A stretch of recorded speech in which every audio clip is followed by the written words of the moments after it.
Mrugavani national park Chilukuru ఇక్కడికి వచ్చాం. దీన్ని డీర్ పార్క్ అని కూడా అంటారంట. మనిషికి 40 రూపీస్ అంట.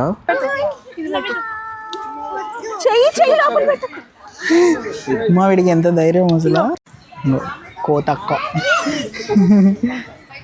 ఇప్పుడు సింహం అయిపోయిందంట. పెడుతున్నాడు తీసుకో దాని మీద ఎక్కి కూర్చుంది ఇది.